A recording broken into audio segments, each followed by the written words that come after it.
अब हम लोग पढ़ने जा रहे हैं शेप फैक्टर या व्यू फैक्टर या कॉन्फ़िगरेशन फैक्टर कहते हैं इसे।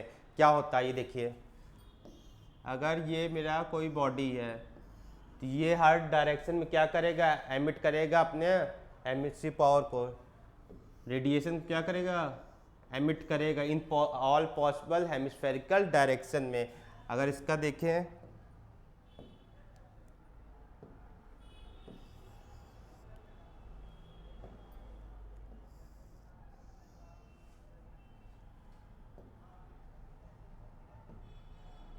यहाँ से अपना एनर्जी क्या कर रहा है, एमिट कर रहा है किस डायरेक्शन में, हेमिस्फेरिकल डायरेक्शन में, हेमिस्फीयर के डायरेक्शन में।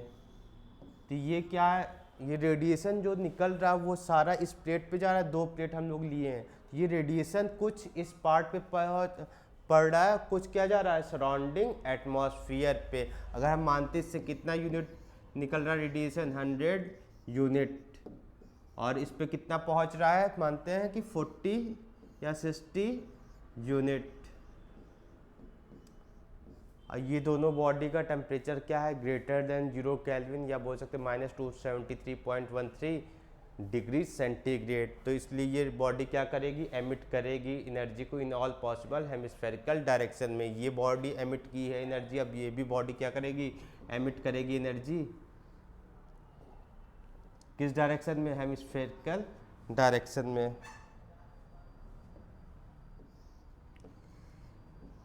ये एमिट कर रही एनर्जी, इसका टेम्परेचर मान रहे हैं क्या है, T2 है, ये T1 है, और T1 क्या है, ग्रेटर देन क्या है, T2 से। तो इसका जितना एमिसिव पावर निकलेगा वो क्या होगा, इससे लेस होगा। तो इसका मान रहे कितना कैपेसिटी है निकालने का, 40 यूनिट। तो इस पर कितना पहुंच रहा है, 20 यूनिट।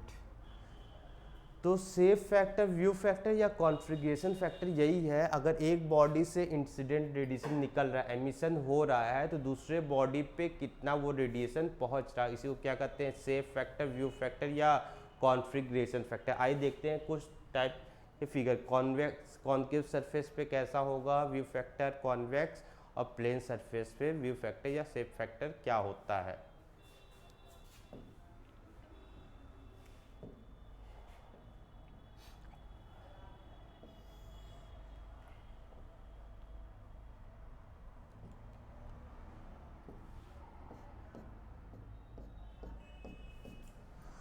ये मेरा कैसा सरफेस है, प्लेन सरफेस। तो इसमें कैसे निकलेगा एमिसिव पावर, रेडिएशन कैसे होगा, in all possible hemispherical direction में ये रेडिएशन निकल रहा है। तो इसका कुछ भी पार्ट अपने सरफेस पे टकरा रहा है कि पूरा एटमॉस्फेयर पे जा रहा है। ये क्या कर रहा है, एमिशन कर रहा है, एमिसिव पावर निकाल रहा है, तो पूरा क्या कर रहा है, अपने सरफेस पे नहीं टकरा रहा है। कहाँ टकरा रहा है, सारा क्या हो रहा है, सराउंडिंग में चला जा रहा है। अगर इस सरफेस को हम 1 नंबर दें और यहाँ पे हम इसे पूरे को क्या मान लें, अपना 2 नंबर का सरफेस, मतलब जितना भी ये निकला है एमिशन जितना भी एनर्जी का हुआ वो कहाँ जा रहा है, 2 नंबर बॉडी पे। तो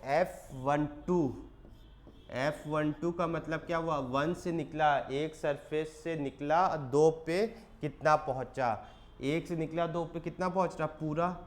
इसकी वैल्यू कहाँ से रेंज करती, 0 से 1। तो अगर एक भी रेडिएशन नहीं जा रहा है तो उसकी वैल्यू क्या होगी, व्यू फैक्टर शेप फैक्टर की 0। अगर सारा जा रहा है रेडिएशन तो क्या होगी शेप फैक्टर की वैल्यू 1। यहाँ 1 सरफेस से निकल रहा है, 2 सरफेस पे रेडिएशन क्या हो रहा है, पूरा जा रहा है, तो इसका व्यू फैक्टर क्या हो जाएगा, 1। अगर हम बात करें F11 की, अगर F11 की बात करें, सरफेस 1 से कितना रेडिएशन निकला, सरफेस 1 पे कितना पहुंचा, एक भी एमिशन नहीं हो रहा है अपनी सरफेस पे, तो यहाँ F11 क्या हो जाएगा, 0। ये किस सरफेस की बात हो गई, प्लेन सरफेस। अब कॉन्वेक्स सरफेस की बात करते हैं।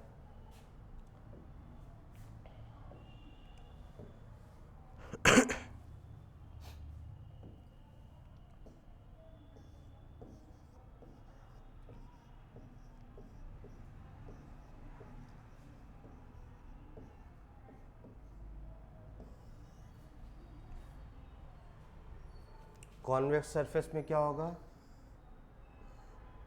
अंदर से इंसुलेट है,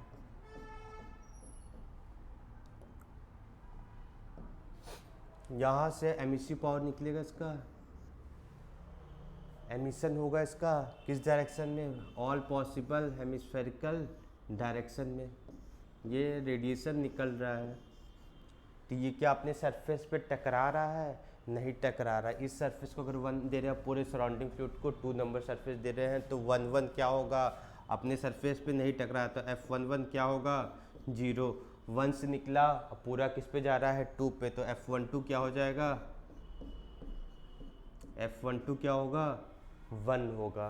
क्लियर है, ये कैसा सरफेस था, कॉन्वेक्स। अब बात करते हैं कॉन्केव सरफेस की।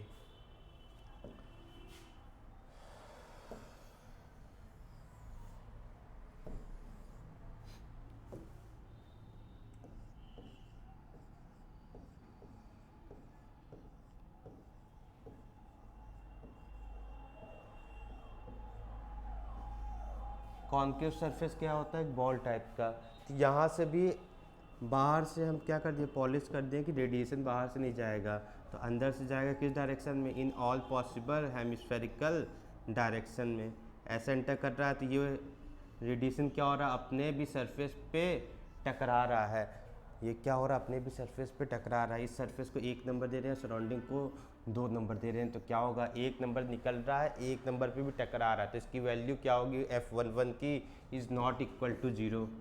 F11 की वैल्यू क्या होगी, इज़ नॉट इक्वल टू 0। अब वंस निकला, क्या पूरा 2 पे जा रहा है, रेडिएशन नहीं, कुछ अपने सरफेस पे भी टकरा रहा है, तो F12 की वैल्यू भी क्या हो जाएगी, is not equal to 0। Note down.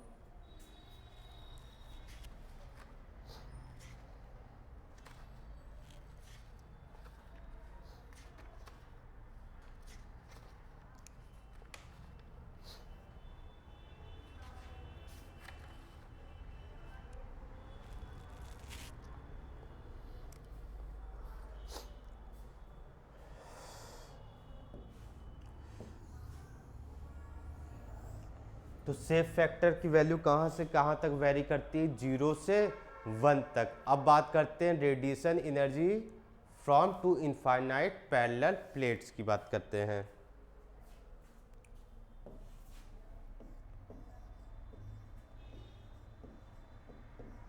Radiation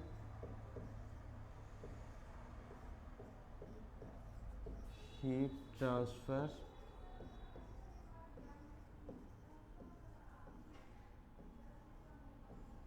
between 2 parallel planes।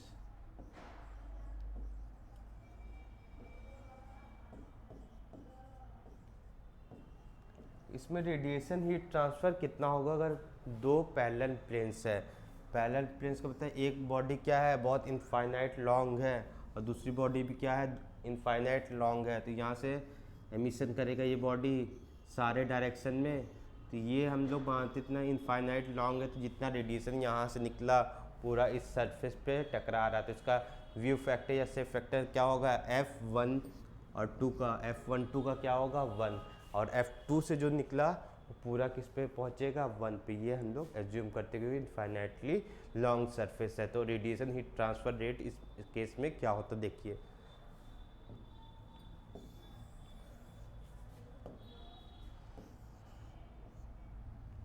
Q dot A, emissive power क्या है Q डॉट ए,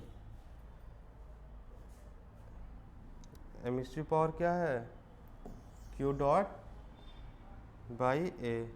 क्या होता है sigma T1 power 4 minus T2 power 4 divided by 1 by epsilon 1 plus 1 by epsilon 2 minus 1। ये किसका case है, heat transfer between 2 parallel plane. अगर 2 parallel plane है तो रेडिएशन हीट ट्रांसफ़र रेट कितना होगा, sigma T1 power 4 minus T2 power 4 by 1 by epsilon 1 plus 1 by epsilon 2 minus 1। Note down.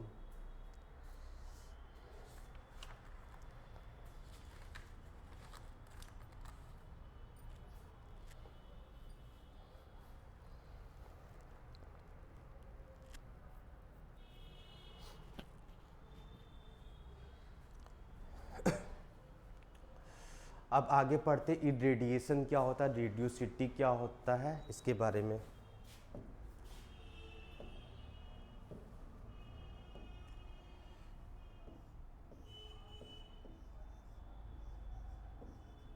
Irradiation देखिए क्या होता है। ये कोई सरफेस है, इस सरफेस पे किसी सोर्स से एनर्जी आ रहा है, तो उससे सोर्स से एनर्जी आ रहा है तो इसे क्या कहते हैं, क्या बोलते हैं, इरेडिएशन। मतलब टोटल इंसिडेंट रेडिएशन, इंसिडेंट किस पे होगा, एक सरफेस पे, उसे क्या कहेंगे, इरेडिएशन। क्लियर। और इससे क्या होगा, कुछ एनर्जी क्या होगा, रिफ्लेक्ट हो जाएगा। हम मान रहे हैं जी आई अमाउंट एनर्जी आया है, और रिफ्लेक्ट कितना हो जाएगा, रिफ्लेक्टिविटी को किससे डिनोट करते हैं, रो से। हम मान रहे कितना रिफ्लेक्ट हो गया, रो आई। कुछ रिफ्लेक्ट होगा, कुछ क्या होगा, एमिट हो जाएगा। इस बॉडी से कुछ एनर्जी क्या होगी, एमिट होगी। एमिट हम कितना मान रहे हैं, कितना हो रहा है, लिख लेते हैं एमिटेड एनर्जी।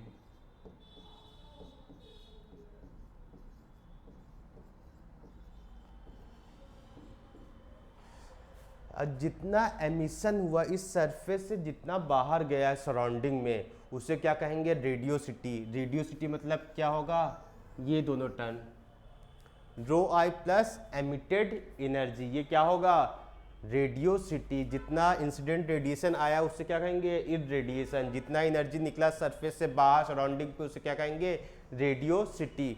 आइए देखते हैं क्वेश्चन इसका।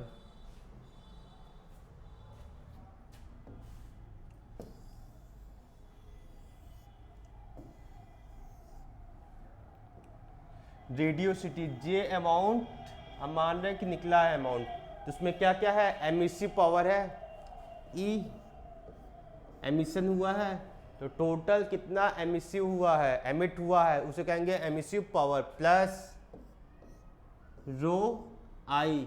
आई बोले या जी बोले, जैसे भी जी अमाउंट, अब आई लिखते हैं इसे।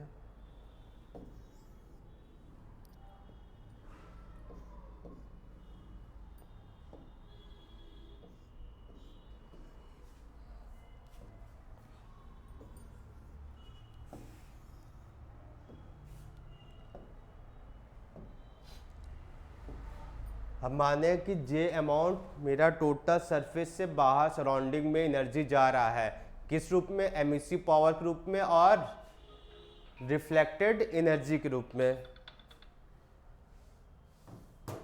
किस फॉर्म में जा रहा है, reflective energy, rho I amount जा रहा है, तो जे आया है। ई को हम लोग क्या लिख सकते हैं, हम लोग एमिसिविटी पढ़े हैं, तो ई को क्या लिख सकते हैं, एप्सिलॉन ई बी। अगर ब्लैक बॉडी के टर्म में देखें तो एप्सिलॉन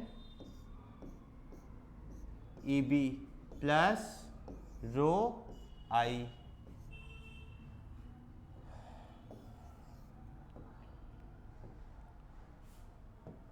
अगर किरचॉफ लॉ की बात करें तो किरचॉफ लॉ क्या कहता है, अगर कोई बॉडी किसमें थर्मल इक्विलिब्रियम में है सराउंडिंग के साथ, तो एब्जॉर्बिविटी किसके बराबर हो जाएगा, एमिसिविटी के। यहाँ देखिए एमिसिविटी है, तो एमिसिविटी किसके बराबर हो जाएगा, एब्जॉर्बिविटी के। उससे पहले अगर ये सरफेस कैसा है, ओपेक मान रहे हैं, अगर ये सरफेस ओपेक है तो ओपेक सरफेस के लिए क्या होता है, टाउ की वैल्यू 0, मतलब alpha plus rho equal to 1, alpha plus rho equal to 1। यहाँ से क्या लिख सकते हैं, एप्सिलॉन की जगह alpha E B plus rho I. Clear. उसके बाद अल्फा की जगह हम क्या लिख सकते हैं, 1 minus rho E B plus rho I. ये इक्वेशन किसका निकल जाएगा मेरा, रेडियोसिटी का। अगर वीडियो अच्छा लगा हो तो लाइक एंड सब्सक्राइब करें।